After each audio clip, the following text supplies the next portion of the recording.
जय हिंद साथियों। अभी तक हमने बात की थी समाजवाद की। उसमें हमने परिभाषा को समझा था, उसकी विशेषताओं का समझा था, उसका जो दार्शनिक पृष्ठभूमि कैसे डेवलप हुई उसको हमने देखा था। अब कोई भी दार्शनिक पृष्ठभूमि जब होती है, कोई विचारधारा बनती है, उसका एक सिद्धांत होता है। उसमें सिद्धांत क्या क्या होते हैं उनके बारे में हम चर्चा करेंगे। जो समाजवादी सिद्धांत थे वो किस प्रकार थे डेवलप हुए, कितने सिद्धांत थे। इसमें सबसे पहले जो सिद्धांत आता है वो स्वप्नलोकी समाजवाद होता है, यूटोपियन सोशलिज्म। इसके बारे में हम बात करेंगे कि ये स्वप्नलोकी समाजवाद इसको किस तरीके से कहा गया। इसकी शुरुआत है कि मार्क्स एवं एंगल्स के पूर्व के समाजवादी विचारक सेंट साइमन, चार्ल्स फ्यूरियन और विलियम गार्डविन, रॉबर्ट ओवेन आदि जैसे समाजवादी थे, जो विचारक स्वप्नलोकी समाजवादी के रूप में चिन्हित किए जाते हैं, क्योंकि इनके द्वारा प्रस्तुत समाजवादी विचार कल्पना एवं दया के पर आधारित थे। इन विचारकों के पास अपने समाजवादी विचारों को वास्तविक या कार्य रूप देने के लिए कोई व्यवहारिक कार्यक्रम नहीं था। इसलिए इन विचारकों को स्वप्नलोकी विचारक या इनकी समाजवाद को स्वप्नलोकी समाजवाद कहा जाता है। ये जो स्वप्नलोकी शब्द कहा गया कि ये जो इन लोगों ने, इन विचारकों ने अपना समाजवाद डेवलप किया, ये जमीन पर व्यवहारिक स्तर पर लागू कहीं पर नहीं कर सके। और जिन भी विचारों को हम जमीन पर लागू नहीं कर सकते वो स्वप्नलोकी कहलाता है। उसी आधार पर स्वप्नलोकी समाजवाद जो विचारक थे उनकी बात करते हैं। आगे देखिए। आगे कहेंगे, काल्पनिक समाजवादियों ने तात्कालिक सामाजिक एवं आर्थिक दुर्व्यवस्था का मर्म चित्रण प्रस्तुत किया। इन्होंने पूंजीवाद व्यवस्था के अन्याय की ओर संकेत किया तथा पूंजीवादी वर्ग से मानवीय एवं नैतिक आधारों पर यह अपील की कि वे मजदूर वर्ग की दशा सुधारने में प्रयास करें। लेकिन इस सिद्धांत में हिंसा को महत्व नहीं दिया गया था, इसलिए ये स्वप्नलोकी बनकर रह गए, क्योंकि जो उनकी विचारधारा थी वो लागू नहीं हो पाई, केवल विचारों में ही रहकर गुंद कर रह गई। बिल्कुल। इसकी आलोचना में कह सकते हैं कि इन्होंने समाजवाद को आदर्श व्यवस्था माना, परंतु इसकी स्थापना किस प्रकार और किस पद्धतियों के आधार पर की जाए इसे स्पष्ट नहीं किया। बिल्कुल, इसी आधार पर इनको स्वप्नलोकी समाजवाद कहा गया, क्योंकि ये व्यवहारिक स्तर पर लागू नहीं हो सके। आगे आ जाता है कि फेबियनवाद। फेबियनवाद सिद्धांत है ये, इसको हम समझेंगे। अभी हमने स्वप्नलोकी सिद्धांत समझा, अब फेबियनवाद के सिद्धांत को समझेंगे। इसको देखिए कि ये फेबियनवाद राजनीतिक दर्शन को इंग्लैंड की विशेष देन है। जो फेबियनवाद है वो इंग्लैंड की विशेष देन है। Sidney Webb, George Bernards, H D. Wells आदि इसके प्रमुख प्रतिपादक हैं। इंग्लैंड में इसके प्रसिद्ध पाने के दो कारण हैं कि इंग्लैंड में क्यों प्रसिद्ध हुआ। इसके दो कारण हैं। वो दो कारण कौन कौन से हैं कि ब्रिटेन में चूंकि लोकतंत्र आ चुका था, अतः हिंसा से मार्क्सवाद का आना संभव नहीं था। दूसरा कारण है कि इंग्लैंड में शोषक वर्ग के रूप में भूमिपति ज्यादा थे, अतः फेबियनवाद में पूंजीपतियों के साथ साथ उन्हें भी निशाना बनाया गया। ये सिद्धांत इसलिए वहां पर डेवलप हुआ। आगे इसको देखिए। ये जो फेबियनवाद एक सिद्धांत है, विकासवादी सिद्धांत की अवधारणा को व्यक्त करता है, जो कार्ल मार्क्स की क्रांति की जगह शांतिपूर्ण लोकतांत्रिक और वैध उपायों के माध्यम से समाज में क्रमिक रूप से बदलाव की बात करता है। शांतिपूर्ण और लोकतंत्रात्मक तरीके से बदलाव की बात करता है कौन? फेबियनवाद। वही फेबियनवादियों के अनुसार संघर्ष समाज के शोषित लोग भूमिपतियों एवं उद्योगपतियों के खिलाफ करेंगे। हम मतलब फेबियनवाद जो है, जो जितने भी फेबियनवादी हैं वो केवल जो संघर्ष करेंगे वो भूमिपतियों और उद्योगपतियों के खिलाफ ही करेंगे। बिल्कुल, न कि केवल मजदूरों द्वारा पूंजीपतियों के खिलाफ। अतः भूमि और उद्योग पर राज्य का सामूहिक स्वामित्व होना चाहिए ताकि वे लाभ को पूरे समाज में बांट सके, और ये बंटवारा शांतिपूर्वक लोकतांत्रिक तरीके से होना चाहिए। बिल्कुल। वही फेबियनवादियों की समाजवादी योजना के निम्नलिखित प्रमुख पक्ष हैं। उन्होंने अपनी योजनाएं कुछ बना रखी थी, उनके पक्ष कुछ इस प्रकार हैं। इसमें सबसे पहले पक्ष आता है कि उत्पादन के साधनों पर सामाजिक स्वामित्व स्थापित करना और व्यक्तिगत उपभोग की व्यवस्था करना। ये कहें जो उत्पादन के साधन है उनमें सामाजिक स्वामित्व को स्थापित किया जाएगा। आगे इनका पक्ष था कि उद्योगों का संचालन समाज की आवश्यकताओं की पूर्ति के उद्देश्य से ही किया जाएगा, व्यक्तिगत लाभ से नहीं किया जाएगा। भुखमरी के विरुद्ध प्रत्येक व्यक्ति के जीवन को संरक्षण प्रदान करना, ट्रेड यूनियनों, सहकारिताओं और नगर पालिकाओं का महत्वपूर्ण स्थान देना, अंतरराष्ट्रीय व्यापार का समाजवादी उपयोग आदि। ये जो इनके अपने पक्ष रखे थे, इन लोगों ने अपने पक्ष रखे थे। अब ये जो फेबियनवाद था, आप ये भी देखिए कि जो कोई भी सिद्धांत होता है वो किस परिस्थितियों में डेवलप होता है, उसकी जियोग्राफिकल कंडीशन भी होती है, कल्चर उसका वहां पर होता है। ये फेबियनवाद इंग्लैंड में प्रसिद्ध हुआ।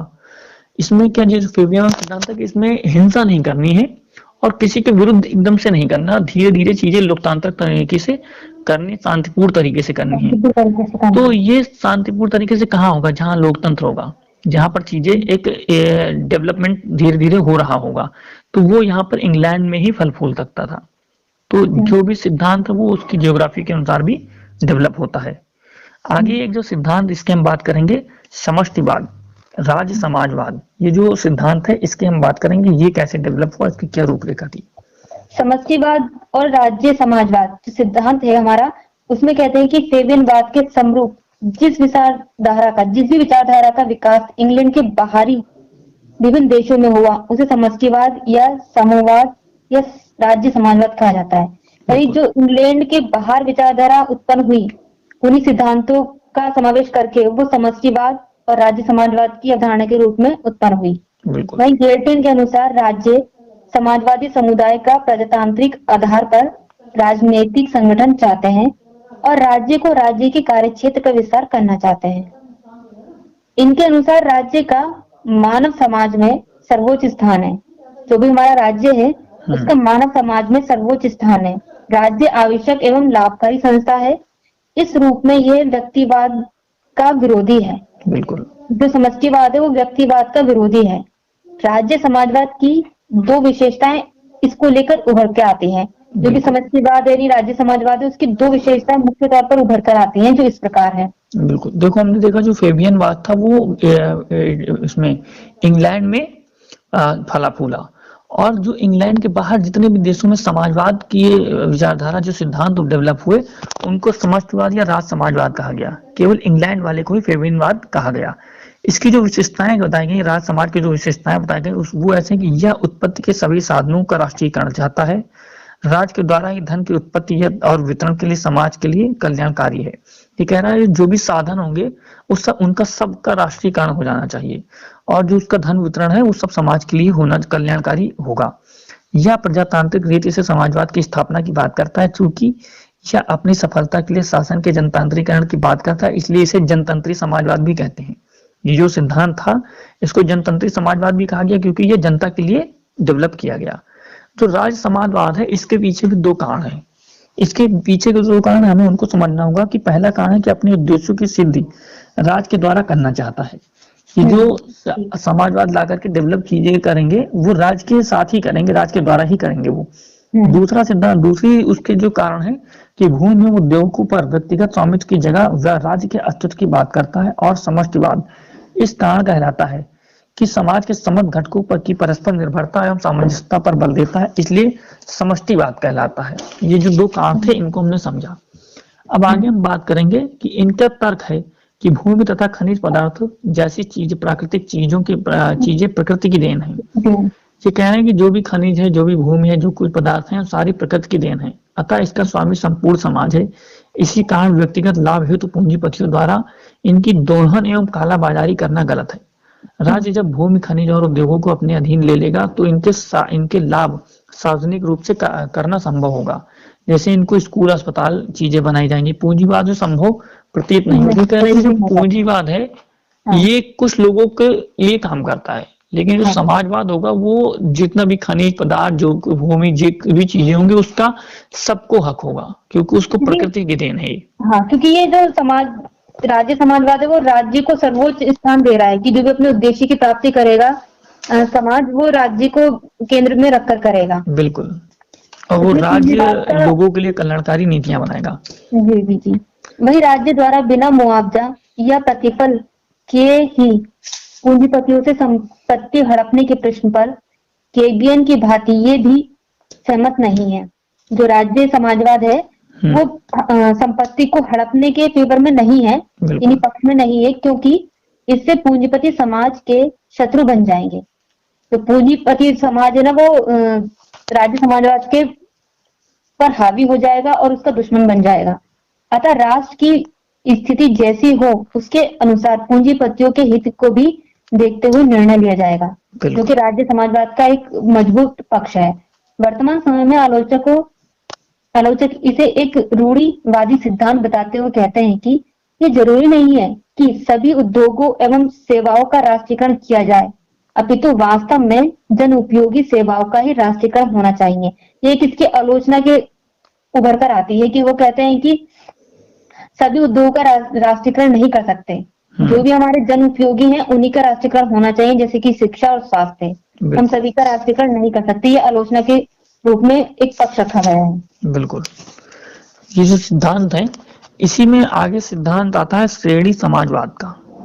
ठीक है, इसको हम देखेंगे कि ये जो श्रेणी समाजवाद सिद्धांत है, इसकी क्या रूपरेखा है कि 20वीं सदी में इंग्लैंड में स्थापित एक मध्यम वर्गीय विचारधारा है, जो न कि ही फेबियनवाद एवं राज समाजवाद की भांति अधिक उदार है और न ही श्रमिक संघवाद और या अधिक श्रमिकवाद की भांति अत्यधिक उग्र है। कि बीच की विचारधारा श्रेणी समाजवाद डेवलप हुई। श्रेणी समाजवाद आधुनिक पूंजीवादी के विरुद्ध है और वे इसकी आलोचना नैतिक एवं मनोवैज्ञानिक दृष्टिकोण से करते हैं। इनके अनुसार पूंजीवादी व्यवस्था के अंतर्गत उत्पादन का सामाजिक हितों के साथ कोई संबंध नहीं होता। साथ ही पूंजीपति को अपनी संपत्ति का प्रयोग सामाजिक हित के लिए करने को विवश नहीं किया जा सकता। ये जो श्रेणी समाजवाद है, ये धीरे धीरे चीजें जो डेवलप हुई, ये कह रहे हैं कि ये फेबियनवाद भी नहीं और राज समाजवाद नहीं, क्योंकि फेबियनवाद जो ढील देता है और जो राज समाज वो काफी कठोर तरीके से लागू होता है। ये कह रहे हैं ना ये बहुत कठोर होगा ना एकदम लचीला होगा। इसको हमने श्रेणी समाजवाद के रूप में डेवलप किया और इससे धीरे धीरे चीजें डेवलप होंगी। आगे इसमें बात करते हैं कि श्रेणी समाजवाद का एक विकसित रूप है। इसके दो मुख्य कार्यक्रम हैं। इसके मुख्य कार्यक्रमों को देखिए। दो मुख्य कार्यक्रम उभर कर आते हैं। पहला आता है मजदूरी प्रथा का उन्मूलन। श्रेणी समाजवाद का जो दो मुख्य कार्यक्रम है, वो पहला है मजदूरी प्रथा का उन्मूलन, दूसरा है विभिन्न हितों के संघ बनाकर उद्योगों में स्वशासन की स्थापना करना। यानी मुख्य उद्देश्य इनका ये है कि मजदूरी प्रथा का उन्मूलन करना है और उद्योगों में स्वशासन की स्थापना करना है। इन्हीं विचारकों का मानना था कि राज्य के अंतर्गत विभिन्न व्यवसाय करने वाली श्रेणियों के माध्यम से समाजवाद को लाया जाना चाहिए। जो भी हमारे राज्य में विभिन्न प्रकार के व्यवसाय होते हैं, उनके माध्यम से समाजवाद को लाया जाए, उनको श्रेणियों में बांटकर, क्योंकि राज्य द्वारा ये संभव नहीं हो पाता है कि पूरे राज्य के अंदर सभी वर्गों एवं समूहों के लिए समय समय पर कल्याण पर कार्य किए जा सके। अतः वे मानते थे कि उद्योगों आदि पर नियंत्रण करते हुए ये श्रेणियां श्रमिकों की मजदूरी को निर्धारित करें, उत्पादित वस्तुओं व मूल्य व वस्तुओं की उत्कृष्टता का मापदंड निर्धारित करें एवं श्रम संबंधी सभी वादों का निपटारा करें। बिल्कुल। इसमें कि उत्पादन के साधनों पर सामाजिक स्वामित्व के साथ ही साथ ये यहाँ तक मानते हैं कि उद्योगों एवं व्यवसायों का नियंत्रण एवं संचालन श्रमिकों के हाथ में हो, जिससे वो पूरी तरह स्वतंत्रता का अनुभव कर सके। वे राज्य के उन्मूलन के पक्ष में नहीं है, अपितु राज्य को बनाए रखने के पक्ष में है, किंतु संसदीय प्रणाली की अवहेलना करते हुए राज्य को संपूर्ण संप्रभुता देने की मनाही करते हैं। ये बात कहते हैं कि राज्य के विरुद्ध नहीं है, लेकिन संसदीय प्रणाली की अवहेलना करते हुए कहते हैं कि संपूर्ण प्रभुसत्ता किसी के राज्य को देने से मनाही करते हैं। लेकिन इनकी आलोचना भी हम देखेंगे, ये सिद्धांत श्रेणी समाजवाद है, इसकी जो कमियां हैं उसको भी हमें देखना होगा कि व्यवसायिक प्रतिनिधित्व प्रदान कर शासन चलाने के लिए कल्पना करना राष्ट्रीय हित की दृष्टि से अच्छा नहीं है। साथ ही प्रत्येक उद्योग का अलग अलग श्रेणियों द्वारा संचालन होने से राज्य के अंदर एकता का तत्व प्रभावित होगा। इसकी ये आलोचना उभर करके आती है। ये जो सिद्धांत है इसको हमने समझा कि ये बहुत कठोर नहीं, फेबियनवाद के और राज्य समाजवाद से हट करके एक सिद्धांत दिया गया था। लेकिन आखिर एक सिद्धांत और उभर के आता है श्रमिक संघवाद या समितिवाद। इसको भी हम समझेंगे, ये कैसे डेवलप और कैसे स्टार्ट हुआ।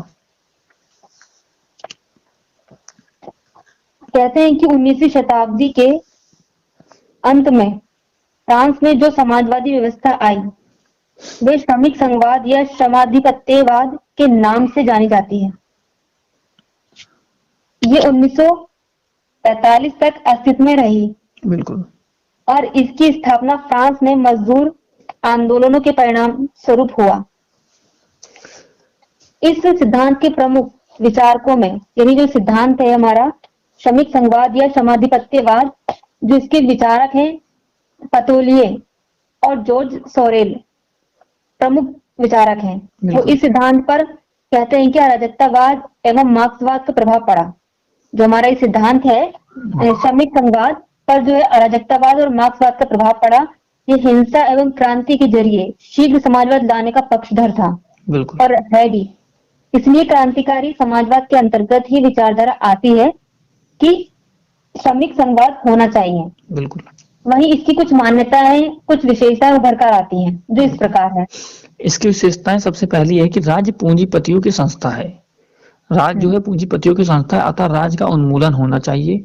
मजदूर वर्ग क्रांति के द्वारा राज्य का अंत करेगा तथा और न तभी नवीन समाज की स्थापना होगी। ये कहते हैं कि जो राज्य है वो पूंजीपतियों की संस्था है, इसको समाप्त कर दिया जाए मजदूरों के द्वारा हिंसा करके, तभी इसका एक समाज डेवलप हो, नए समाज की स्थापना होगी।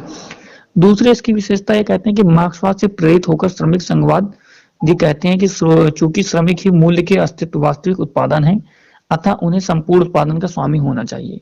अच्छा। तीसरी विशेषता में कहते हैं अराजकतावाद से प्रेरणा लेकर ग्रहण करते हुए श्रमिक संघवाद कहते हैं भावी समाज के में सभी शक्ति श्रम संघों को प्राप्त होनी चाहिए। दूसरे शब्दों में श्रमिक वर्ग के प्रभुत्व की बात को स्वीकार करते हैं। सामाजिक परिवर्तन के लिए हिंसात्मक का साधनों को स्वीकार करते हैं। ये संसदीय प्रणाली के साथ ही साम्यवादी शासन की व्यवस्था को विश्वास नहीं रखते, क्योंकि इनका मानना है कि कालांतर में साम्यवादी व्यवस्था के अंतर्गत ही संसदीय व्यवस्था की भांति प्रतिनिधि चुनकर आने लगते हैं। छठी विशेषता है कि वर्ग संघर्ष में विश्वास करते हैं। ये जनतंत्र का विरोधी सिद्धांत है तथा राजनीतिक दलों में भी अविश्वास करते हैं। ये पूरी तरीके से राज्य को नकारते हैं। ये कहते हैं कि जो श्रमिक है उसी को सत्ता मिलनी चाहिए, उसी के द्वारा चीजें होनी चाहिए। ये जितनी भी संस्थाएं हैं, जो चाहे संसदीय प्रणाली हो या कोई भी प्रणाली हो, जनतंत्र, ये सारी जनतंत्र के विरोधी हैं, जनता के विरोधी हैं। ये राजनीतिक दलों में भी विश्वास नहीं रखते हैं। ये मानते हैं कोई भी राजनीतिक दल भी नहीं होना चाहिए। जो श्रमिक संघवाद है, संवाद मतलब एक पूरी स्पष्ट विशेषताओं के रूप में या मान्यता के रूप में कह देता है कि राज्य जो है पूंजीपतियों की संस्था है बिल्कुल, और राज्य का उन्मूलन होना चाहिए। बिल्कुल, दूसरी ओर श्रमिक ही मूल्य के वास्तविक उत्पादक है। जो श्रमिक वर्ग है वही मूल्य के वास्तविक उत्पादक है।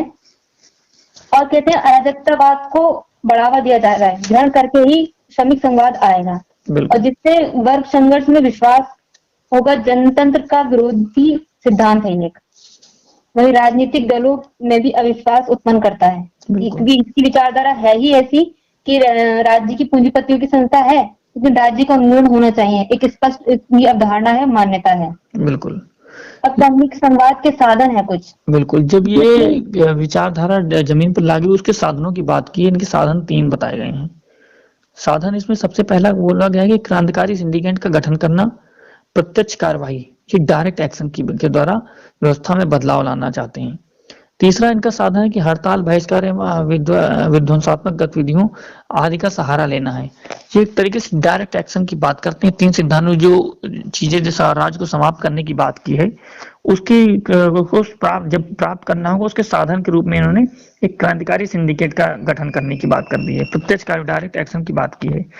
इसमें कहते हैं कि श्रमिकों के हितों की दृष्टि से देखा जाए तो इन विचारकों ने प्रशंसनीय कार्य किया, किंतु अतिवादी विचारधारा होने के कारण यह सफल नहीं रही, क्योंकि पूंजीपतियों की संपत्ति नष्ट करने से श्रमिकों के समक्ष भी पूंजी का संकट उत्पन्न होगा। साथ ही समाज का वास्तविक विकास श्रम एवं पूंजी दोनों के समन्वय निर्भर करता है, ना कि संघर्ष पर। ये जो बात कर रहे हैं ये जमीन पर क्यों लागू नहीं हो पाए, क्योंकि ये बहुत ही ज्यादा अग्रेसिव थे। ये एक डायरेक्ट एक्शन की बात करते थे और राज्य को समाप्त करने की बात करते, इसलिए ये जमीन पर लागू नहीं हो पाया। आगे एक सिद्धांत कौन सा है, वैज्ञानिक समाजवाद या मार्क्सवाद या साम्यवाद, जो हमारा एक मुख्य सिद्धांत है, ये छठा सिद्धांत है।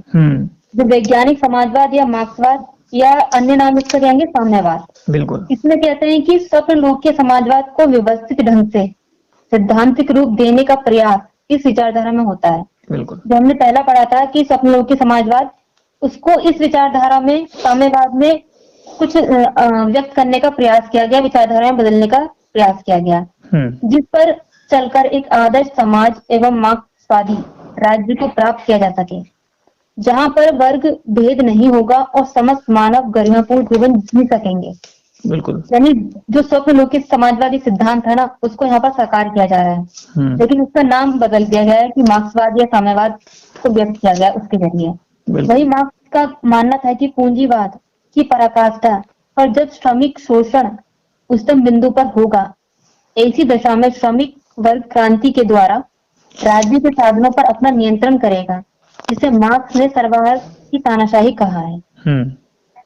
यह एक संक्रमणकालीन अवस्था होगी जब तक कि सर्वहारा राज्य के उन्हीं दमनकारी साधनों से जिससे उनका दमन होता रहा है समस्त शोषक वर्ग का समूल दमन न कर ले।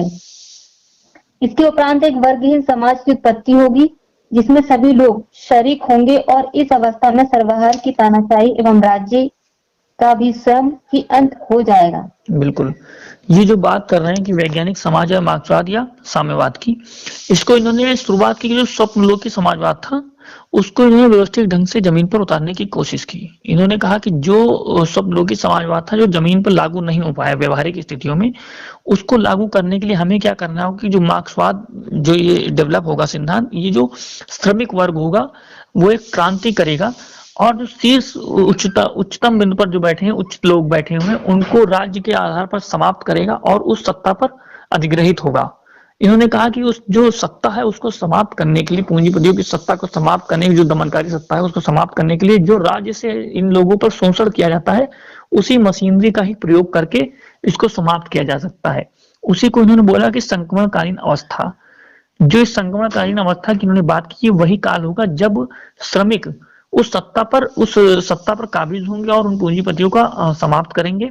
उस संक्रमण काल के दौरान में वो चीजों को डेवलप करेंगे। उसके बाद ये जो वर्गहीन समाज है, मतलब जो ये एक वर्ग बना था कि श्रमिक वर्ग और उपभोक्ता वर्ग और उस पर पूंजीपति वर्ग, ये पूंजीपति वर्ग को समाप्त कर देंगे, उस राज्य को भी समाप्त कर दिया जाएगा। बाद में वर्गहीन समाज की उत्पत्ति हो जाएगी। संक्रमणकालीन अवस्था के बाद वर्गहीन समाज की उत्पत्ति होगी जिसमें सभी शरीर लोग होंगे और सर्वहारा की तानाशाही जो होगी वो भी समाप्त कर दी जाएगी। इस आधार पर इन्होंने इसको डेवलप किया है। लेकिन हमें ये भी देखना होगा जो विचारधारा है इसकी हमें समीक्षा भी करनी होगी। किस आधार पर समीक्षा करेंगे? ये कहते हैं समीक्षा के रूप में हम कह सकते हैं कि सिद्धांत के रूप में बेहतर जरूरत दिखता है।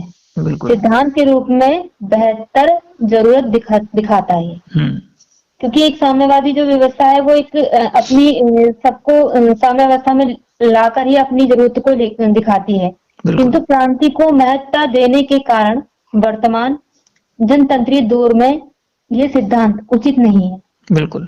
साथ ही जिन देशों में भी साम्यवादी व्यवस्थाएं आई, जैसे कि पूर्व सोवियत संघ एवं चीन में तानाशाही दलीय अधिनायक तंत्र एवं व्यक्ति केंद्रित अधिनायक तंत्र के रूप में बाद के वर्षों में भी मौजूद है। बिल्कुल, ये जो इन्होंने बात कही थी कि ये जो एक श्रमिक वर्ग आएगा अपने से राज्य पर काबिज होगा, उसकी ये संक्रमणकालीन दौर होगा। उसके बाद ये जो श्रमिक उन सत्ता पर बैठेगा वो खुद को भी समाप्त करेगा, उस सत्ता से वर्गहीन समाज का निर्माण करेगा।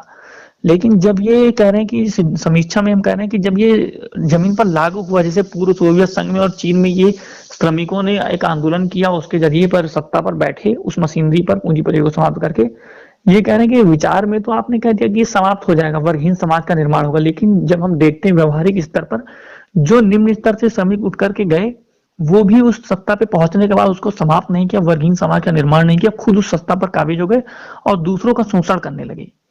एक तली व्यवस्था वहां पर बना दी, तानाशाही एक तरीके से क्रिएट कर दी।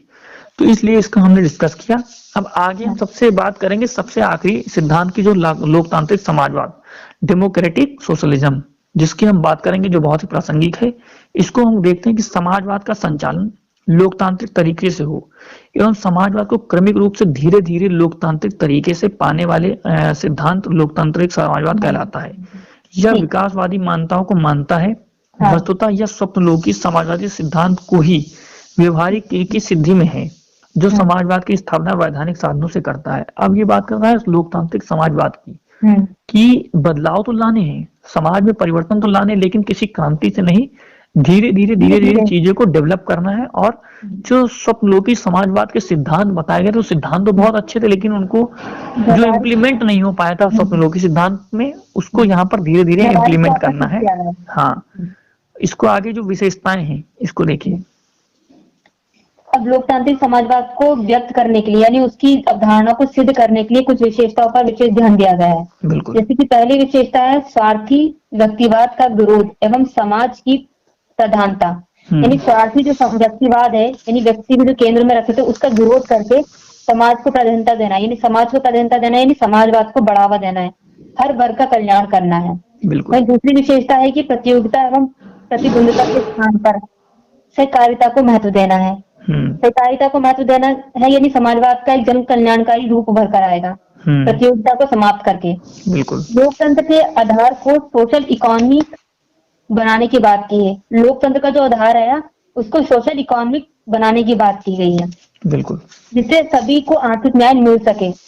वहीं अगली विशेषता में कहेंगे कि उत्पादन एवं वितरण के मुख्य साधनों पर राज्य के नियंत्रण की बात करता है, किंतु साथ ही नियंत्रित एवं सीमित व्यक्तिगत संपत्ति की रक्षा की भी बात करता है, कि व्यक्तिगत संपत्ति की भी रक्षा करेंगे और राज्य के नियंत्रण की भी बात करता है, यानी दोनों को ही समान रूप से नियंत्रित करके ही लोकतांत्रिक समाजवाद को व्यक्त किया जाएगा, यानी उसकी अवधारणा को सिद्ध किया जाएगा। बिल्कुल। अगली विशेषता में कहेंगे कि मानवीय मूल्यों को महत्व तथा प्रत्येक व्यक्ति को अपनी क्षमता के अनुसार अपने को विकसित करने का समान अवसर दिया जाएगा, जो कि लोकतंत्र की एक विशेष अवधारणा है।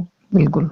वही कहते हैं समानता के साथ ही साथ सकारात्मक स्वतंत्रता को भी मानता है। बिल्कुल। लोकतांत्रिक समाजवाद जो है हमारी समानता को, स्वतंत्रता को और आर्थिक न्याय को और समाज की जन कल्याणकारी अवधारणा को व्यक्त करता है, जो कि इसकी मुख्य विशेषताओं में झलकता है। बिल्कुल। वहीं इसकी कुछ कमियां भी हैं। बिल्कुल, जब हम इसकी विशेषताएं पढ़ रहे हैं, लोकतांत्रिक समाजवाद को पढ़ रहे हैं, तो इसकी हम कमियां भी देखेंगे। इसमें कमियां क्या निकल करके आती हैं।